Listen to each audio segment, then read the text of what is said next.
Hei voina pathian in hun tramin siam saka ti chuan he hun mangtu zong te point pathian thu tak kan riat na konga te thanlin na lok na mason na kan char theu theina turin kan hun man zong te pathian in mal som sela kan hun man zonga pathian jehovan ro puina changro se amen ti chuan zanina hian kan thu puya na kadu chu novolong chungchang soi kadua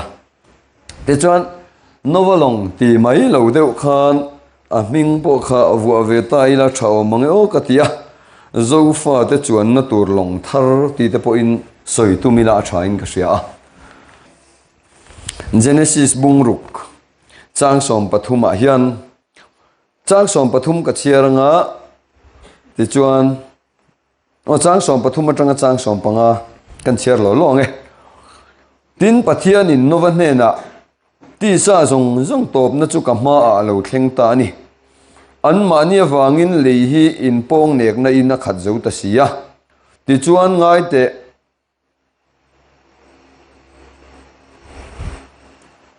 a lei chopin ka ti boral do ne itan far thingin long siam ro longa chuan pin dan te siam turania a chung lam le apon lam chu far hnai in hnoi vek bok turani tin hi siam dan tur chuani long dung lam chu tong jathum ni sela awang lam chu tong som nga ni sela asan lam chu tong som thum ni ro se ti thleng ni sela a soina lama hemi chungchang bi khi chu ron soi bel le te katum don ya ti chuan mundang kan chiar le ange mathai bung som ni pali chang som thum paruk le som thum pasaria hian nima sela chu mini le a hun thu chu pa chau lo chuan tu man van tir ko te point fa pa point an hrelo tin novadam lai ang bokha mishing fa palo kal le na chu ani ang pakhat dang an tar lang lenge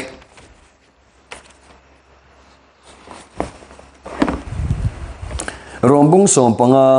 changli a hian pathian le khathua chel na le thlamuan na hmuwa be seina kan nei theina turin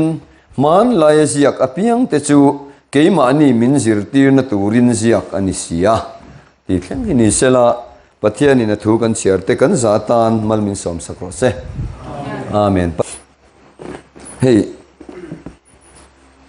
bible mun thuma karon siara mun khat kha zanina kan thu pui tur novolong chungchang bai bulina min hril dan ania te chuan mun khat le kha novolong chungchanga mishing fa palo kal le na kan hriat fia theina tura pathian thuina min zirtirna ania pakhat le kha bible thu hi thunung ania ma na zia ka kan mu te hi voina keini hoin pathian thu tak kan man fia theina tura min zirtir tu ani thu rombung som panga khan kan mutel bok ani te chuan kan soi masak du chu ka bible ron share pakhata khan mishing fa palo kal le na tur hi novadam lai thil om ziang khani don ani atia kha bible ziak mathai bung som ni palia khan ami ahun le ni thu tu manan shelo van tir ko poinan shrelowa fa pa poina shrelo ati zeta achang dot le kan chiar khan novadam lai thil om ziang kha mishing fa palo kal le na tur chu ani ang aron ti le ta thunga hei pathian thu hi ka soi zeu thina kan chiar thui lo hian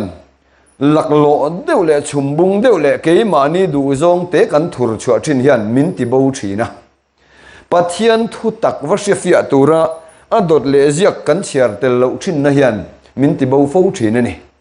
chuta min ti bo em tu chu hei nge ni thi na le tho le na chungchanga po hian tirko polan nge ni ti sa le thi sen hian pathian ramalua theilawang atia korin le khathona khan te chuan he ti sa le thi sen hian pathian ramalua theidon lo tak tak amokan tia kharawa van ram hi kai ture mo kan lo ti man to ring tu ten a dot le zia kan chiar chuan ngai teu thuru ka hril don cheu hi an run te a thuru khan chiar tel che kha chuan he ti sa nge hian ramalu adon ti kha kan mu fia le tamaya ti chuan tu na bible kan chiar pakata pakhan a mishing fa palo kal le na turi chu tu manan shalawa hun le ni thu vana van tir ko pona shalawa fa pa pona shalawa ti kha tu ma shi ruala ni lo kan ti man to a ma se bible kan chiar chun zom che chu nova dam lai thilom zia ang kha ni do na ni ti kha aron soi ta dai ni chu ti chuan mishing fa palo kal le hun tur te alo kal le dan tur sha tur chuan nova dam lai kha zirangai ta ti na ni chu kan se thiam ka ringa khát yang ani lo chuan aziak achang ma sajok kan chiar chuan a hriat chin ni lo ngai ven bo vak po ngai lo ni hi van tir ko pon an hriat lo am fa pa me pon a hriat lo chu ke ni lo buai pu ngai lo ti mai kha ol khop mai a ma se min hriat tir pathian in a du wangin an ron soile na khan mishing fa palo kal le na chu nova dam lai ni ang khani do na ni atia wangin zani na hian mishing fa palo kal le na shim kan hriat theinan po hian nova long hi han zir bing ve deuh han zir ho ve deuh kha kan cha kan ni chu ti chuan ti hian kan soi de yanga novalong kan ti hi mak deuh mai chu bible mizo tonga an le lin dan hi amak ka tia hei novalong hi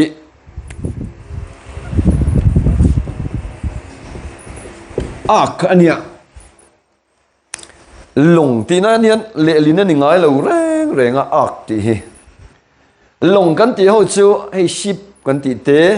boat kan ti te nghe ni mấy long steamer kan ti te hang chumi pathum bak chu kai ka hre ho lo mai adang phe po om chu mai the ka hriat ve chin chu long soi nan chuan ship kan ti te boat kan ti te steamer kan ti ho te hi long soi nan kan mang thina ma se bible ina novel long ati hi ak ti ni dai mai chu in dictionary apokhan lo en ula sap trong ania mizo trong kan en chuan bom tina nia thingrem tinan ten mangthin ngatinge novel longa hian ship tilawa boat po tilawa steamer po tilawa ak ti hi aman o ti hi ka ngai to tamai mai ni chu ti ni chuan novel long kan ti tak mai hi ak ti ni chuan bom tina le thingrem tina dai ni boxi ni chuan novalong kan ti hetia khoveli na kan hriat khwal jin te vei wana tuipuya an vei wana long ang hi chu ani lo top maya ma se alem te kan an huai chen a ro pui le boxia long lian ro pui tak mai kan mule boxia kan mit tha dan ang hi chuan long lian ro pui tak e ka chiar thleng lo ani chin khan adung awang a san zong a chhong ti pokhan akina ka soidona e pathian thu hi ngun takazir angaya enge ni hethil hian min zirtira tuma hethil hian enge min ko mu atum ti hi kan hriat lo chuan bible ziak hi ten kan chiar liam mai thin pastor chhona khan hriak le bible le hriak hi ron tla atia bible le hriak hi kan rama hian a lo tla a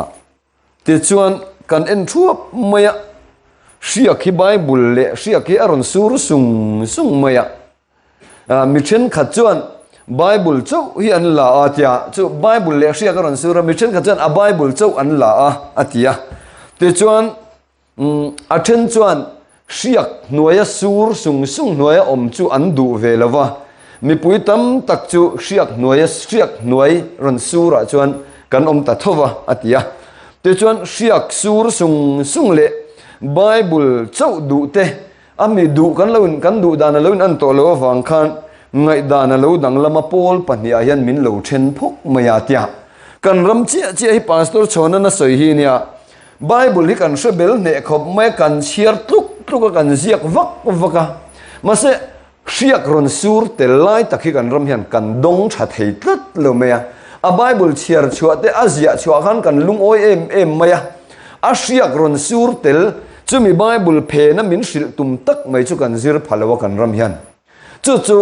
he novalong chungcha nga hian kan hriat nge ngai om ni in ka hria thu thung bom ka soi rei lu tu kalawa toi deuh leken kan hlomanga nova long kan ti hi nichina ka soi tong khan ark ti ni wangin thu thung bom soina da yani ti kha atoi zong in kan soi deuh bol anga pathian chu athua le athu thunga a chen thina wangin pathian chen na thu thung le ko ran hi long tin bible in soi zo kani chumi kan siat fia theinan chuan nova long dia ron ziak mai zo kani pathian hi khi ta wana cheng mo kan ti thina ma se pathian chu athu thunga a cheng thin athua le athu thunga a chen thina wangin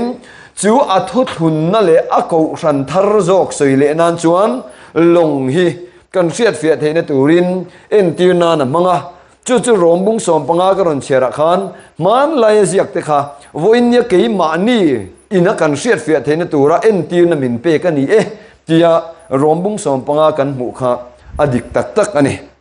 ti chuan engpo ni ta sela long shim shim hi eng long po chu ni ta sela a khosak na chu tui puya ani tui chunga ani tui chu kan sia zentel thukwana kan mua no chi zuar thutna tui tam tak i mu kha chi te nam te trong te mi pui te soina ni atia wangin tui pui kan ti te tui fin riat kan ti te hi zentel thu thung khongai na hun zau taka in hong aringa piang chandam na ti boruak keng tu thu thung hi tui ti in bible ina asoi chu ani ti chuan bible a hian long hi kan munual maya long ka soi kim vek don lawa kan sia thiam theinan tlem te chau kalanga lalte pakhat na bung kwa chang somni paruka khan lal solomonan long rual tam tak asiam ti kan mual long rual tam tak asiam ani ti chuan zanina kan zir genesis bung ruka nova long chung chang kan mu boka chu pahni kan mu phota ti chuan pathumna chuan lalte pakhat na bung somni pathum chang somli pariat le li kwa khan lal jehoshapatan ofira rangkachak phur tarsis long atuka a chhevek ti kan sia ti chuan apalina a chuan isua le azir tir te longa ankala ti chuan thlipuina nuai ti te kan sia tin adang le a chuan mathai bung som pali chang som pathuma khan isua thalera longa akal sanga mi puiten ke in anzui ti kan hua te chuan atober nana kan seidu achu tirko te thil ti bung som ni pasaria khan rom khopana tirko pol te jin kong long kha ani le a kha long phei kha chu tui jang khau pan ni in tui jang khau pan ni in fin na lai taka kha long kha kalawangin an long kha chia ma se long kha a mo abul lam long lu lam chu le ya ava in so bur kata ti chuan long mei lam pangkha ake chia ti kan mu a ti chuan chu paruk karon soi lo po kha bible long tam tak kan sia ma se karon soi du na chan chu tu na kan ron soi long chi sang sang te kha ain ang lo hlum khop maya a then chu ofira rang ka chak phur tur sum dong long te nia a then chu tir ko pol te an jin kong long te nia a then chu novate thina ta an in chan him na tur long te nia chu a then chu kha long karon se ho jinga long then khat kha ake chia a then sum dong long ania a then chan him na long ani chu ti ni chuan long zong zong hi alo in ang lova a then chu ke che tur long te a then chu chan him na tur long te aum don ti na ni chu kan chuan na longa zirin kan thi theya kan dam chuak the chu wang chuan long hian en tir alo wa han nei ril tak em o ti hi karil ruwa oma chuan na long than fu kha angai don hle mai ti te kha karil ruwa hian aron lang war maya te chuan bible in ka soi tong khan long tia aron soya hi ko ran tiamo thu thung ti na mo letling tai la afu karinga achan chu heng khwal jin long ni china kan soi tong khan long pang ngai tak angin nova long heron soi tlat lawa ark tia soya wangin bom thingrem tina ne wangin thu thun na bom po kha ark ti ni bible thu thun na bom kha chu wang chuan he long tia nova long chung chang aron soi na bi khi chu thu thung ko ran ti na ani te chuan chu ti ani chuan kan chuan na long azirin kan himin kan him lo thei ti na ni chu sum dong long po kan mu tu na heng khove la hian kan ram ko ran tam tak te chu voin lama kan ngai thak tak ang khan sum dong tak long chatuan nun na po ni lem lo he kan ram ko ran ho hi ka ti thina atam ber zong hi ani deuh thoi hian pola chan dam na om lo an ti thin chu tin chuan kha long kha chu chuan na chi pon lo min chan dam don lo ti se sa ran me long a han lu kha chu lo om khup maya chu wang chuan pola chan dam na om lo ti te long reng kha chu kan tan hian chuan vak ngamani ta lo ti na ni chu chan him na long buat sayangai ti na ani ti chuan pathianin novakha long tuk tura ati khan Genesis bung ruka khan karon chiar thleng talova atuk dan tur measurement kha om vek maya adung lam chu tong zathum awang tong somnga asanjong tong somthum atia ti chuan number hi apoi mo khop maya bible a thule number hi he ke po hian ka soina sa to pastor chona hian thule number kan ti ke ni hoina ko ran hoina kan zir hi alo soina sa em maya I number som sari rem dik atul zia hi pastor chona hian a soya chu pa chu ka soi rep to ka sar mun a hian ma se ngai thalo kan om zeu thina wangin han soi non le ka du'a hey pastor chona khan ain larna khan kan ram hi pol ni na ron suwa kan ram ho tu te zinga hian lir hi lo nging chiam maya ti chuan chu milai tak chuan number hi ron tla chum maya te ne khan number hi ron tla chum maya chu number chu dik taka ain dot dana da tur hi alo niya ada dik theya piang chu ram nei tu an ni ang aron ti boxia number nei tu chuan pakhata tanga somsari thleng hi ada dik thei chuan he rama hian da dik then om dona ti chuan lo en reng ro atia kan lo en ringa number da dot tur chu aron let phung me te pakhata tanga ani lo number pakhata tanga somsari inkar hi aron let phung me atia ti chuan an chu aron soidang khan he number da dik tu te hi ram nei tu turan ni ti wang khan da dik khan chak lo maniang an rem ta sup maya ti chuan number an han rem khan athen chuan number nung lam le malam se sang lowin en lovin an lo da atia number nei kan ko ran chang kan zir thina ni khata tanga athim siam kan zir thina lalpa ngai chon ni khathi kum sang khat angani atia kum sang khat po ni khat angani ti wangin ni hi kum sang ni thum po kum sang thum ni li chu kum sang li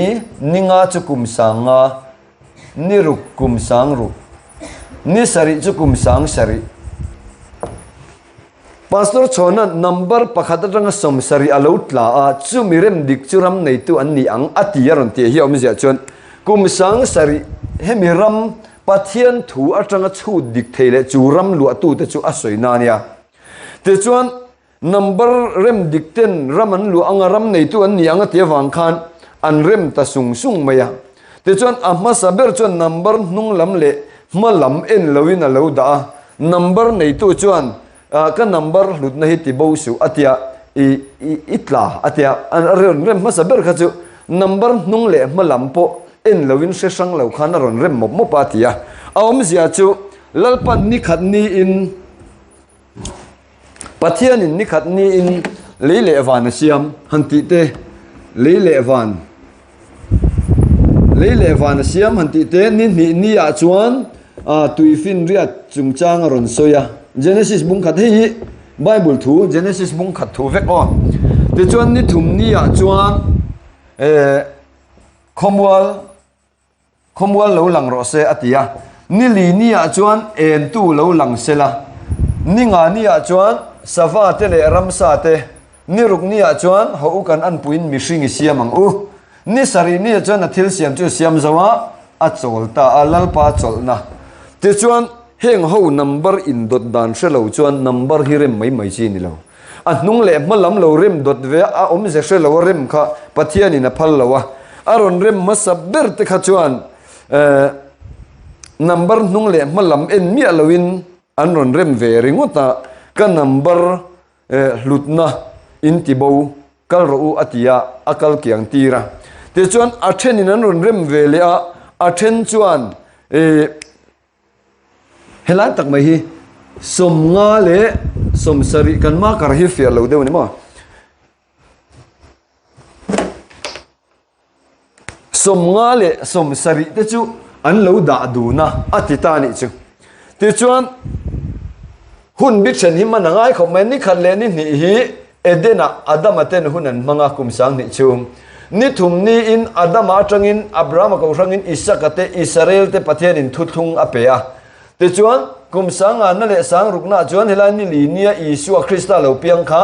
rin na hun aringa piang chandam na ron honga churin na hun kum sang ni to ba chuan kum sang sari kan ti ni sari na chatuan hol tlang tlan na thu thung hi aron lang don ti bible in min zir tira chu ti ni chuan ni nga na kum sang nga na le he lai sang sari te chu thu thung dang dei ani to wangin da dun chi ni lo ken kop chi ni lo voina kan ngai kha a chung u ang tak tharau bol lo pathum israel in ti ve bok sia zentel ko rana loi ku tuile khomwal rap kop thei chung u anga kha kum sang nga na le sang ruk na rem dun ho hin ni israel na soi ve bok zoram thar soi ve bok zoram khovar au pui ve bok zentel ko ran le thu thunga la om tlat ho hi number rem dik thei lo som nga le som sari da dun ho khan ni zentel chanram le israel chanram po khiar sang thiam lova sang nga na le sang ruk na la sang thiam mi lo number ron rem ve na ran israel thu thung thu ringo da ron soi thin ho kha an om ve boka khang ho ne na khan ka number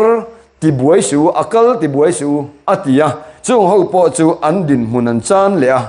ti chuan a pathum nai nan ron rem le a an ron rem ve nak naka ma se som sari theng rem tur ti an shelova atia som sari theng rem tur ti chung ho chuan an shelova sang rukan top ti na ni chu zente lan lung oi tok hle ti na ni chu som sari theng rem theilo kha an oma wangin chung ho chu an tling lo le a som sari theng rem tur ti reng reng an shelo chu kum sang sari lalram kha an thleng phalo voina kan ram ko ran tam zo khi kum sang ruk thu thung op bet na nuaya vek kan ram ko ran kan lat lu ta chung ho chuan som sari theng rem tur tin shelo reng reng ma se thu chuan pasari chulal pa number pathian number chu kan ti ve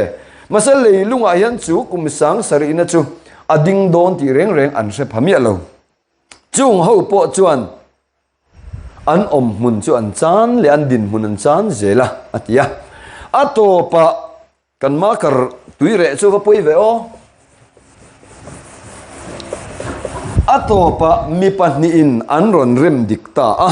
tia mi pahni ati hi helai pa pahni thuang helai pa pahni thuang khan ni lo keile tue mo ang khan ni lo aron rem dik tu hi thu le number mga pathian thu soi ho ko ran thar thu le number mga zirtir na kalpui tu te hian number chun ran rem dik don chia ti na ni chu mi pahni na ti hi thu le number tiang pon adikanga thu le ti sa ti pon adik karinga ti sa a lo chan nai kan ramin kan man thei lo wangin thu ringot buai pui lo ti sa a atak tak le lunga ding chuak ko ran soina ani chu chu chuan number an ron rem dikang atia wangin a to pa pe ka chuan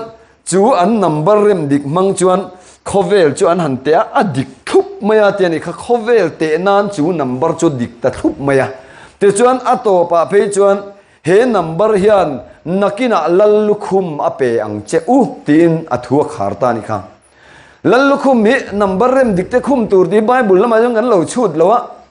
a piang thar tha wan ram ka ho kha lallukhum hi lo pe mai turan kan nga thina ma se pastor chona khan he number hian nakina lallukhum apeng chu chu pathian thu number poimo na tak mai kha lallukhum min pe tu tu ra chu pathian thu tak kan man chian le chian lowa ai ngata ti na ni chu ti chuan kan soi koi du na chan chu novalong hi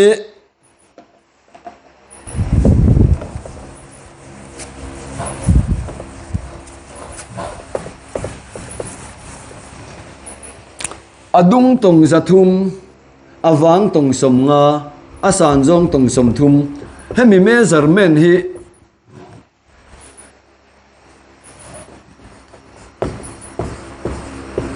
nuai li singa lo chut ve chin maru nuai li singa nia zathum khi somngan kan puntir photanga nuai khat singa chonga chu chu som thumin kan puntir lenga nuai li singa achuakanga te chuan nova long kha chong thum atia wangin pathumin kan sem lenga nuai khat le singa chuak ton ni te chuan ni china khan number ka ron ziana chana oma ta hian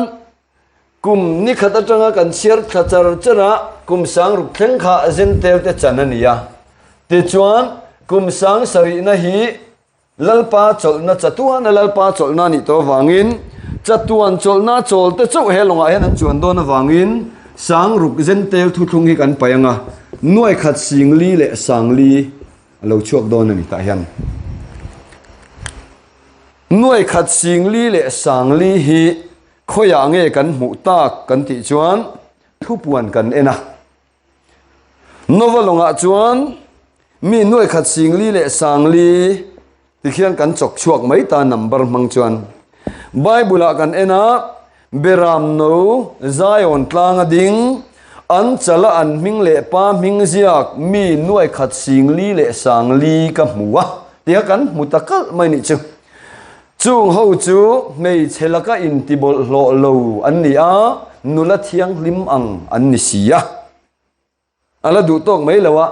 pathian tan le beram no tan ra masaber ni tura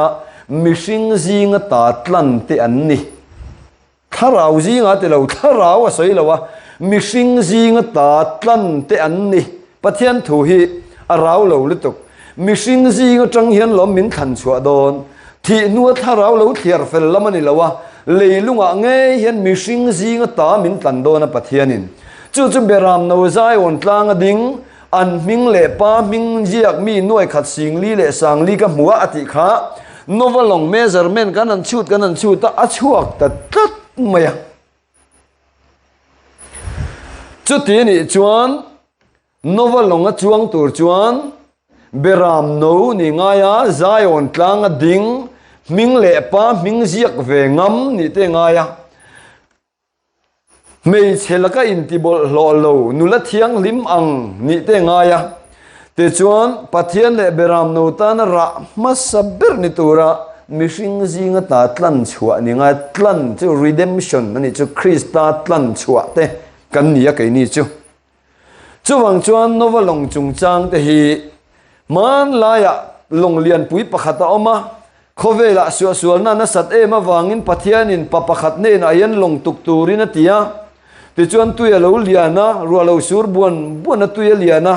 chu tui lian tui le tina mi ati hlum lai chuan chu mi ta chung kwa chu an him ti kha athon thuin bible kan huwa chu kan chan chin lo ni reng ti la hi bible hian kan zir ngai lo khovel ko khana reng hian kha bible genesis bung ru kan novalong chan chin kan zir hian kan chan chin ani ti zir ko khran tu man om ngai lo tu te chan chin mo zir angin kan in ngai thina nova kha pathian mi tatlunga atia wangin an fel ema pathian mi tatlunga chu wang chon lalpana chan hi mani tia fel in zirti nan le wanram kai in zirti nan chok kan zir thin ke manin chu long chu kan tuk turania adung tong zathumin kan tuk ve turania wang tong som ngai na san jong po tong som thumin chong thumati po hi van pathum soina o van khatna dan som thuthung israel te thuthung van ni na khongai na rin na chandam na thuthung van thum na meu lak chovina om tia korin dai khatona kan mu Krista mi pakhat ka sia kum som palini van thum na meu lak chovina omati sa in nge tharawin ka hrelo te tir ko polana soikha van thum na soikha novalong chong thum hi ni a soi chu ti chuan a bible ziak ngawa chuan he lai ziak dang kan en le chuan novalonga chuan mi pariat chan himin an om helai thu te hi karil ru hen om thin number hi lu chil chuan soi tur hi tam thin khop maya novalonga chuan mi pariat atia bible a chuan chu mi tlem te ti nani aron ti kherani ka bracket a khan tro pariat hi tlem te ti na ni ngot lo athil soya zirin pariat hi tam deu omani o JCB pariat na ya handul awan nga intimeng ai pariat kha tlem lo zia chu kan thil soi tu ma zirin concrete building lian pui pat pariat na lom ti chu in awan nga intimeng pariat chu tlem lo in soi nan chuan private jet pariat na hantimai una an hausa awan nga ave intiang achan chu pariat hi an tlem ngor lo thil tlem soi na ni ngot lo ma se Bible in novel longa chuan mi pariat chan hi min an om chu mi tlem te ti na ani aron ti na chan hi mishing khovela ngani khovel mishing te a ne na te khin chuan Krista tlan chua avoinian novel longa lut le tur te chu mi tlem te kan ni don ti na zo kan ya chu mi pariat ati na chan hi Isaka number Isaka hi niriat ni in aseran tan niriat ni aser tan ani wangin novelonga mana chuan atak takin pariat an lut ania novate nu pa tro phot maya pani afapa pathum sema hama zafeta ania pathum panga anni hogan nupui annei cheu wangin anfa pathum dagan nupuen nei cheu wangin amo pathum tenen pariat anni mi pariat tak khanovelonga khan chan himinen oma ani chuan man lai novelong kha he thu thung thar ko ran hi ni le chuan pariat bokami loi don ani lo pariat ni lovin Isaka chu pariat ne te khina lo ni to wangin Isaka thara wa piang te novelonga an lut don ti na mai ni chu mi tlem te ti na ni aron te wangin tlem te kan ti po hi ain ang lo khop maya chu Bible a hian ti hian aron soya Deuteronomy bung sari chang sari a hian nam dang aya in tamawanga pathian hian thang cheu ani lawa nam zong nam tlem berin yesin ati ani khai sarel te kha nam dang aya in tamawangin pathian hian thang lo cheu nam zong nam tlem ber in yesin chu novelonga pariat chani min om chu tlem te ti nani tlem te nam zong zinga tlem ber inni te chuan Luka bung som pani chang som thum pani avoina pohan kan ngai thajok to Paul tlem te u hlau su rampek cheu hi in pa lom zong takani Paul tlem te u hlau su rampek cheu hi in pa lom zong takani atia chuwang chuan tlem hi lo hlau om mia lawa a hlau om ber zok chu longa chuan ve lo hlau om rampek ve ni lo hi hlau om ber chuwang chuan novelong pathian in a tuktir te boi chana ne ya khovel mishing sual nan sa em a Bible kan chiara lei chu khovel chu in pong nek nai na lo khat zuta pathian fa te le mishing fa te chu an lo in nei pola pathian fa te chu mishing fa te chu mel thatak muinan muwa nupuya ten ne ya an lo in nei pola ti chon khovel sual na chu lo sang ta em maya lei chu in pong nek nai na khata kan khovel hi ni ta ni chu in pong nek nei na khat in rin hlel na reng in khata hei ka sarmon pakhata hian Christian vanram kong zo chungchang hi so sarmon hi ka chak khop maya ka soi kam mang ange na tu ka hian ka hrelawa ma se ka soi lo tan kan soi tel jok du chu Christian akal atopa khan million be donga ina luta 2 million be donga in chu a ming chu rin hlel na in ani tiani kha khale khabu khan khang te khatun ma khan zirlai bu ate oma tuna zirani ngai talawa ma se kachiar non hian kan ram khovel kan ram chanchin hini chiang lu tukin ka sia pathian omring lova te han amai kan ram pathian omring lo te hin om chho zel to ahun lai khan zo raman pathian omring lo anom lo reng alari me lo pathian omring lo ho lo lan na hi ma se Christian vanram kong zo khan pathian omring lova ti te khan lo om thap to ti mo a ti te them sama ti te be se ya ti te an ming te kha adiklom khop maya khang mang te khan sar mun te siam hi ka cha khop maya ato pa chon million be dong a in an lu tani kha rin hlel na in kan ram hi rin le na hian kan khat to tu ma hi tha hian kan se to lo reng sarkar ro rel tu te pon ni ka soi thiam dan ber chon ka tia kan ram sarkar na phong vuana pen a sarkar lo peang in raman mangai ti dei ka soi thiam dan ani thina chút yang kho ve la chuan in pong nek na le hey pastor chona ve kian na ron soya buan tret sin ten kor tret ha ten ru kan ru don lo kor chung nen suit nen na ron in thuam te hian ru kan la ru don ani ti te khan la soi ta deu dewa kan rama zel ni chu a then zel ni chút yang kho ve la chuan kan lut me ka nova hun lai kho ve sual na khat sual na sang lu tuk pathian poin mishing ka siami ka vahan in chhir tak mishing te le ka thil siam de ka ti hlum vek don ati khopa sual na sang kha khovela lo theng to a chu kan rama hian lo theng mek soya moi lo khop trong ka atanga soi chua za tha khop thil hi tam lu tuk kan rama hian chu tiang khop chuan kan rama hian thil a then to chuan mishing fa palo ka le na hi ahun kan shelo van tir ko pon na shelo fa pa pon na shelo ti chi ni lo nov dam lai thilom ziang kha mishing fa palo ka le na ni ne na ron te khin chuan voina hian nova hun lai thil theng zong kha kan rama theng kim le to ni chuan mishing fa palo kal na chu tu na lo theng me ka nang ma kha na lo kal le kal lo apoi mo ta ni chu man zana ser chi pa ra na huna ka soya iswa zudat lang wal bible kan chiar kha ashinga shanin khove la in huak chuak don lo ti ka soi bol me a tu la ni ka ringa ka soi du ngai lo ania ma se a local na nang ma zo ka mang don che pathian hian krista hian a local le na mang don che khi lai khian kan mua krista le amo thiang lim te in nei na ti nia kan kara palai na thok tu anom to don lo krista le ke amo thiang lim te in nei na kan lu to don awangin ashinga shana midang muak to lovin nang ma kha krista local le na taksa tur inia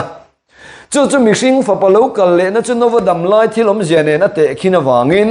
nova dam lai thilom zia kha chiang takin kanzir angai ta ti na ni chu te chuan voina khan kan ngai tha a pathian chuan nova ne na khan khove la ka mishing sia mi ka in chir an sual sia sual na sang sia ka ti hlum don nang lei chung te chan him nan long tuk ro ama ero chu ti chuan la ti mai lawa ka tharau chuan mishing hi abei kum khwa lawang ti sa mai an ni sia ama ero chu kumza le somni an ladamang atia voina khan kan ngai tha a kumza somni chungchang toy te kan ngai tha soi bel zeu ka du chu kumza somni khovel mishing dam zinga bible kan mu lian em chu mosia ni mosia hi kumza somni ani in athia katharau chuan mishing hi be kum khwa lawanga ti sa mai an ni sia ama ero chu kumza le somni an ladamang aron tita a mishing kumza somni dam langsar ber mai chu mosia ani chu hruai tu ro pui ti ania ma se voina kan ngai thak ang khan kanan ram lut ve lovin athi ti kan sia a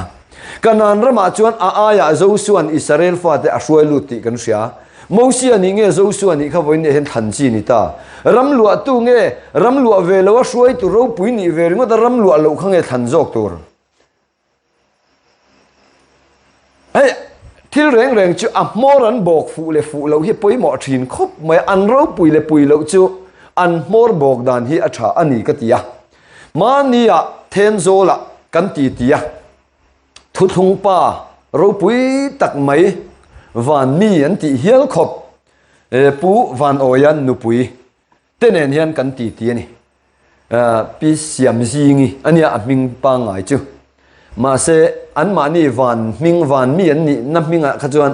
di heli an ti maya pi di heli ania nin nga yang reng khop maya kan thu le la te po in zon ngai nom hi ti thin khop maya ma se chu po chutlang de in ka sela kapi ma na chon zoram khove la hian thu thung nu le pa in lo ni to in lo tlan na sa to pathian thu awangin in wak vai na sa in le lo chanin in pe ma ti khan a huna chon huai sen takin in kal thin a tha ma se chu hun chu liama voina hian beram telal pan thu thunga min seng khoma chu min seng khom na in tel ve le lo chuan ma na in van kha thon don ani o au yom lutuk katiani he mor bok dan kha fu lo chuan Moses po ro pui lom Israel fate en kol dan le kai khoi dang kha ro pui lu tuk ma se kanan ram lu lo chuan a hlu lo tlatani kanan ram atop don te a zo suan char saron la hruelu then maya aro pui ber chu zo suwa hovin Jordan an dai kaya kanan ram an luti kha khovel hian a soi reng to don Moses chu mana Moses an kanana thira lu a zo lovin lal thu thunga phura timi kha kanan ram athira pathian ram thir ringot te tok lawa soi ve ringot hi tok lawa ram lua hi apoi mo lutuka chuwang chon Moses hi voinia kan ram ko than ho thu thung zen tel thu thung nen hian voina in ain ang ti ka soi duwa ain an zia chu kumza som ni mi ni in athia athi hian amit po thim lo amit te la fia thavek ti na ni chu kan ram ko than ang che hian chu lo le ron soi le chu atha po thum lo an la chak nu tu biak in ro pui tak tak an la sareng thei ti na ni chu ma se chu ti chung chuan athi thla ta ni chu tin chu lo le chuan Moses dang lam em na chu Deuteronomy bung top lama khan Moses chu athi in kumza som ni ania athi ian amita thim lo atha po thum lo ti mi soi ani lo ama soi Moses le khabu kan ten lo mi Genesis Exodus Leviticus Number Deuteronomy panga ho hi Moses le khabu panga kan ti thina Moses zia kan tia ani chon ale khabu zia top lam Deuteronomy hian Moses chu athin kumza som ni mi nia athi iana mi ta thim lo atha po thum lo ti engting nge Moses hian zia theya chanchin hi in thei mi alawang in chanchin kha ma ni thi ni ma ni chanchin ziak thei tu manam lo thi to nuwa dam lai chuan kan chanchin chu kan ziak lok vek thei mi hian ma se a thi in kumza som ni ni ami ta thim lo tha thum lo ti tunge soi thei ma ni thi thu khove la hian ma ni thi thu ma ni thi chanchin ziak thei mo sia chen yang ka ti chu ti ni chuan khovel ko khran sa khwa zen tel thu thung ho hi kan ni a kan thi ti hi in pom to mai tur ni kan soi thei lai hian kan ram ro to kan te zirtir na zong po camping le crusade pon ria dai lo kan te kan buai mupa ka tharau hian mishing hi be kum khwa lawang ti sa mai an ni kum za som ni an la da manga ti po kha dik takin sang khat zakwa paruka kan rama tharau harna lo thenga kum za som ni kan bel chon tu na hian sang ni som ni paruk harna le tharau thiang nim pol na poi kan changtlem tul don pathian in kumza som ni ba khi chu ka tharau hian a bei don lo mishing ti sa anya atiani kha min chen chil reng don lo zoram Christian te hi pathian thu takhian chuwang chan ti sa mai an ni atia wangin voina hian adama tha ti sa tharawa piang ni lo ti sa apiang ti sa anianga tharawa piang tharau an ni ang bible kan mu thara ti sa piang chu adama tha ten ni chu pathian in be kum khwa tum lo chu taka chu nimina ame nimin eng tinge ni o kapu ten kan ti khan nimin ani chu nimin kanon thlen nu deuh khan sang khat zakwa somriat pasari nge riat vel ka hrelo itia mi kha Zofate chuan na tur lawng thar pathianin min pedon ti hei kapu than liana nu pui kapiram hluni hne na khan mana pathianin lo peto a chu berama lom tur ti mi kha berama lom tur ani Zofate chuan na tur lawng thar lalpan ahung chok don ti kha sang khan jakwa samriat pasari nge riat ta ka hrelo te o tu mo ber ahun man na tel ve ti khan dairi ate mon lo ziak lo mo ani le atha kum te tal ta chu sia te wa thave o ti kha ka ri ro ma ma se nga po ni sela sang khan jakwa samriat pasari hi mizo ko thran anga nam thu thunga min kai har kum khani pathiani chung bor vela chuan he khotla nga chuan alaron piang lawa sang khan jakwa samkwa vela kan khwa aron lu chawa he pathian thu hi te chuan riat vela chuan Zofate chuan na tur lawng lalpan abuat saya chu beramat lom tur ti kha kapi thinlunga han lo pedai to ni chu alom na tur po beramin isa ka po kha beramatan ani thuthung thar reng a pathian ina ami te buat sai na kha beram Israel te kha beram ne na te khin anya wangin Zofate chuan na tur lawng lalpan min pe tia lo soya po kha he cậu ran he thu thung thar cậu ran chia hi lo ni tlat ani chu wang chuan pathian thu hi han chiar mai chuan enge omzia kan salo fo thin ma se alan dan ang mai ngai tu su ngun takin ngai tu ro atiang khan pathian thu ngun taka zir angai tong za thum asei tong som nga azau tong som thuma sang long ania ka soi thin mai maya tong khat chu mi zo pa tong khat chu hemi kiu le kut mor in kar hi ni ka tong khat hi te taila fit khat le chan ve ani mai thei tong za thum chu fit zali som nga ti na ni chu chuan tong som nga azau zom po chu fit som sari panga vel ti na nia azau lo ni o chu ta chuan no van he na hian pathian hian an chung kwa a nupui a fa te len mo te ba ka khan ramsa kha a khung tir treu maya sathiang tin reng nu pa tuak sari zel sathiang lo hey amak khom me sathiang chau hi khung hi kan lo du thina sathiang lo hi tuak khat treu a pe ve te la kan ram christian in zirtina jo sathiang lo hi van rama kan da thei ngai lo sathiang piang thar dan zo kim thieu van rama kan khung thin nova longai jo sathiang lo po lo da te le ni chu khovelin thiang lo ati te thalo ati te fam kim lo ati te hi nova longa hian min lo khung ta dem maya kal sual voina kan ngai tang hang ke bai te ka kho manga teng kan kal sual zirtir na dik lo anti te kha khovelin sathiang lo ati te kan nova longa hian alo khung tel zel hi kan van nei na ni chu ke ni chu voina kas kan sia ta dan poi mo em chu kan thatna te kan fel na hi engma chhon tu ram lawa pathian ram lu pui thei fel na kan nei lo chu pathian in sia ta wangina ma azok in tidang lamin ram kan lu ave theina turin van ram chu a hnai ta pathian ram min ron hun nai saka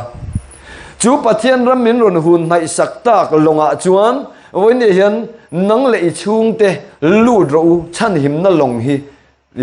buat sai ro ti hi Zofate tu na hen min pe ti kan man angai mi tam tak chuan tong za thum le tong som nga azau tong som thuma sanga hian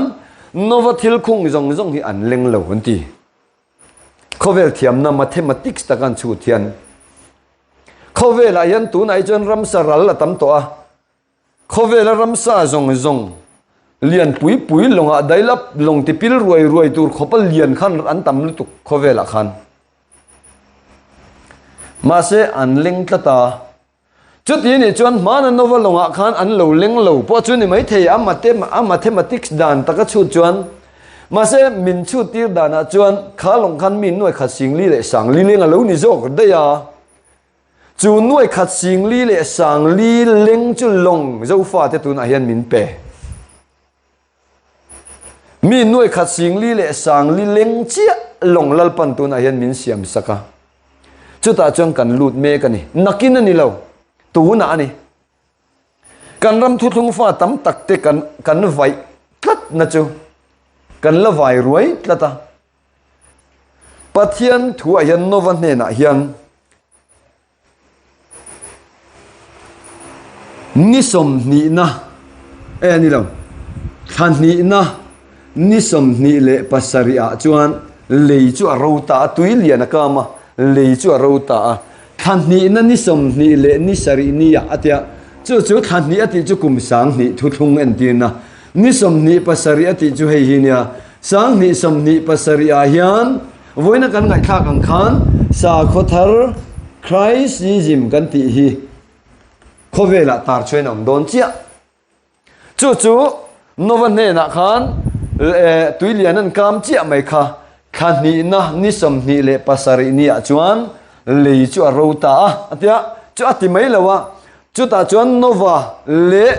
anu pui le afa te le an ran rual jong kha longa ta kha chuak ula chi tha tam tak kha pung turin longa ta kha chuak ro Abraham pathian ni na ko khan chi tam tak ni turin ani kha voina hian chu hun chu khoveli na ngak thup sáng ni som ni pasaria hin thil mak dewa theng don ten ti thin thu thung mi ten chu chu khovel ina nga kha pathian thu kan han zira novel longa ta ami te chi in tha pun na hun kha lo ni don tat mai chu tiang ni chuan Zofate tan nam long khwal jin long ni lo sum dong long po ni lo chan him na long kha pathian in tu na hian ron her chuak ta meka chu wang chuan la po kha kan du na chana chu khovel huna top don sema pa long lian ming thang khovel thiam lo chan tir turin khovel thiam lo chan tir turin